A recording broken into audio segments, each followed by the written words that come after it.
Hi, welcome to my channel. All updates for you. First time சேனலுக்கு வரவங்க மறக்காம subscribe பண்ணிக்கோங்க. இந்த வீடியோல Madras university exam preparation video தான் பார்க்க போறோம்.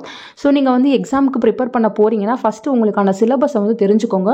உங்களுக்கு புக்ஸ் இருந்துச்சுன்னா புக்ஸ் ஃப்ரண்ட் பேஜ்லேயே பார்த்தீங்கன்னா உங்களுக்கான சிலபஸ் வந்து போட்டிருப்பாங்க. வெப்சைட்லேயே கீழே லாஸ்ட்டில் பார்த்தீங்கன்னா சிலபஸ் அப்படின்னு கொடுத்துருப்பாங்க. ஸோ இதுலேயே பார்த்தீங்கன்னா செமஸ்டர் பேட்டர்னுக்கான சிலபஸ் எல்லாமே இருக்கும்.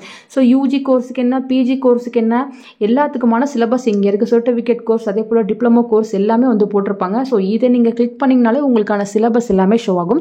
ஸோ சிலபஸை ஃபஸ்ட்டு பார்த்துட்டு அதை வச்சு நீங்கள் எக்ஸாம் வந்து ப்ரிப்பேர் பண்ணுறதுக்கு வந்து ஸ்டார்ட் பண்ணுங்கள்.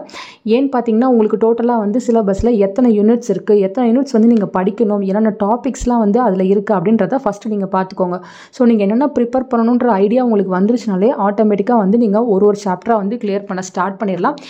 நெக்ஸ்ட்டு முக்கியமானது பார்த்தீங்கன்னா படிக்கிறதுக்கு புக்ஸு, ஸ்டடி மெட்டீரியல்ஸ் எல்லாமே வந்து ரெடி பண்ணி வச்சுக்கோங்க. புக்ஸாக இருந்துச்சுன்னா ரொம்பவே நல்லாயிருக்கும். நீங்கள் புக்ஸில் படிக்கிறதுக்கு ஈஸியாக இருக்கும். நீங்கள் ஆன்லைன் ஸ்டடி மெட்டீரியல்ஸ் தான் வச்சுருக்கீங்க அப்படின்னா அதை வச்சு ப்ரிப்பேர் பண்ணுறதுக்கு கொஞ்சம் கஷ்டமாக இருக்கும். நீங்கள் வந்து அதுதான் இருக்குன்னா அதிலே ப்ரிப்பேர் பண்ணுறதுக்கு வந்து ஸ்டார்ட் பண்ணுங்கள். எப்படி ஆன்லைனில் ஸ்டடி மெட்டீரியல்ஸ் டவுன்லோட் பண்ணுறதுன்னு ஆல்ரெடி பிடிஎஃப் போட்டிருக்கேன். தேவைன்னா டிஸ்கிரிப்ஷனில் லிங்க் இருக்குது, பார்த்துக்கோங்க. இங்கே பார்த்தீங்கன்னா அதுக்கான நோட்டிஃபிகேஷன் ஷோ ஆகுது. இதை வந்து டச் பண்ணி உங்களுக்கு தேவையான மெட்டீரியல்ஸ் எல்லாமே வந்து நீங்கள் இங்கே என்ரோல்மெண்ட் நம்பர் போட்டு டவுன்லோட் பண்ணிக்கலாம். நெக்ஸ்ட்டு முக்கியமானது பார்த்தீங்கன்னா ஓல்டு கொஷின் பேப்பர். ஸோ நிறைய பேருக்கு ப்ரிப்பரேஷனுக்கு டைம் ரொம்ப கம்மியாக தான் இருக்கும். புக் ஃபுல்லாக படிக்கனால முடியாது, அவ்வளோதான் எனக்கு டைம் இல்லை அப்படின்னா நீங்கள் ப்ரீவியஸ் இயர் கொஷின் பேப்பரை டவுன்லோட் பண்ணி அதை வச்சு எக்ஸாமுக்கு வந்து ப்ரிப்பேர் பண்ணுறதுக்கு ஸ்டார்ட் பண்ணுங்கள். ஸோ ஒரு 10 கொஷினை நீங்கள் எடுத்திங்கன்னா அதிலே பார்த்தீங்கன்னா நிறைய ரிப்பீட்டடாக வந்திருக்கும். அந்த 10 செட் ஆஃப் கொஷின்ஸை வந்து நீங்கள் படிக்கும் போதே புக்கில் பார்த்தீங்கன்னா நிறைய யூனிட்ஸ் வந்து கவர் ஆகும். ஸோ அதனால் பார்த்தீங்கன்னா ப்ரீவியஸ் இயர் கொஷின் பேப்பரை வந்து இங்கேருந்து நீங்கள் டவுன்லோட் பண்ணி எடுத்து படிக்கிறதுக்கு வந்து ஸ்டார்ட் பண்ணுங்கள். அதே போல் பார்த்தீங்கன்னா புக் பேக் கொஷின்ஸ் வந்து நிறையா இருக்கும். ஒரு சாப்டர் முடியுதுன்னா அதுக்கு லாஸ்ட்டில் பார்த்தீங்கன்னா 2 10 மார்க் கொஷின் வந்து இம்பார்ட்டன்ட்னு கொடுத்துருப்பாங்க.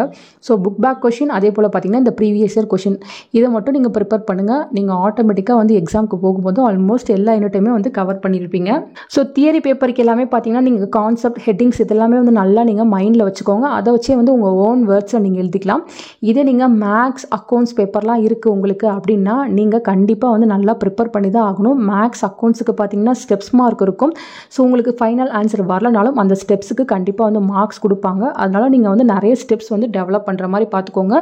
மேக்ஸ், அக்கௌண்ட்ஸ் இருக்கவங்க அதில் தியரி கொஷின்ஸ் 1 or 2 கேட்பாங்க. அதெல்லாம் வந்து நல்லா ப்ரிப்பேர் பண்ணிக்கோங்க. சம்ஸ் வந்து உங்களுக்கு தரலனா நீங்கள் அந்த தியரி கொஷின்ஸ்லாம் அட்டன் பண்ணுற மாதிரி கொஞ்சம் நல்லாவே வந்து ப்ரிப்பேர் பண்ணிக்கோங்க. ஸோ நீங்கள் ஒரு கான்செப்ட் வந்து ப்ரிப்பேர் பண்ணுறீங்க அப்படின்னா அதை 2 மார்க்ஸில் கேட்டாலும் உங்களுக்கு எழுத தெரியணும். அதே உங்களுக்கு 10 மார்க்கில் கேட்டாலும் அதை உங்களுக்கு ப்ரீஃபாக எழுத தெரியணும். ஸோ அந்த மாதிரி தான் வந்து நீங்கள் எக்ஸாமுக்கு வந்து ப்ரிப்பேர் பண்ணணும். எந்த மாதிரி டைப்பில் உங்களுக்கு கொஷின் கேட்டாலும் அதை வந்து நீங்கள் எழுதுறதுக்கு கரெக்டாக ப்ரிப்பேர் ஆகிக்கணும். அதனால் பார்த்தீங்கன்னா கான்செப்ட் வந்து நல்லா மைண்டில் ஏற்றிக்கோங்க. அதை வச்சு நீங்கள் நல்லா வந்து டெவலப் பண்ணி எழுதலாம். ஸோ உங்களுக்கு பார்த்தீங்கன்னா எக்ஸாமில் time management, page management, presentation இது 3மே ரொம்ப முக்கியம். ஒரு 10 மார்க் கொஷின்னா அதை இவ்வளோ டைமில் எழுதினா தான் வந்து உங்களுக்கு கரெக்டாக இருக்கும்.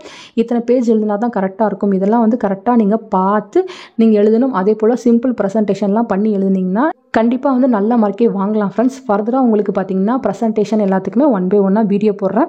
உங்களுக்கு இந்த வீடியோ ஓரளவுக்கு யூஸ்ஃபுல்லாக இருக்கும்னு நினைக்கிறேன். ஃபர்தராக உங்களுக்கு வேறு ஏதாச்சும் டவுட் இருந்தாலும் கீழே கமெண்ட் செக்ஷனில் கேட்கலாம். தேங்க்யூ ஃபார் வாட்சிங்.